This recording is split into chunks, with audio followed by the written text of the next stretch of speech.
সাক্ষাৎ হরি, সাক্ষাৎ নারায়ণ, সাক্ষাৎ ব্রহ্মা, সাক্ষাৎ মহাদেব যদি সত্যিই ভগবানের সরাসরি দর্শন হয়, তাহলে তো মানুষের জীবন পুরোপুরি বদলে যাওয়ার কথা, একেবারে ভিতর থেকে পরিবর্তন হয়ে যাওয়ার কথা।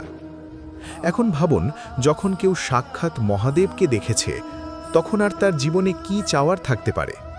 ভগবানের দর্শন হয়ে গেছে, তাহলে তো তার মন, চরিত্র, চিন্তা সব বদলে যাওয়ার কথা ছিল। কিন্তু দেখা যায় রাক্ষসরা তবুও রাক্ষসী রয়ে গেছে, তারা বদলায়নি। তারা বর পেয়েছে, শক্তি পেয়েছে, আশীর্বাদ পেয়েছে, তবুও তারা একই কাজ করে গেছে, একই ধ্বংসাত্মক পথেই চলেছে। নারায়ণের আশীর্বাদ পাওয়ার পরেও, ব্রহ্মার বর পাওয়ার পরেও, মহাদেবের কৃপা লাভ করার পরেও তারা নিজের স্বভাব বদলায়নি। কেন? কারণ তাদের চিন্তাধারা আগেই স্থির হয়ে গিয়েছিল যে আমি বদলাব না।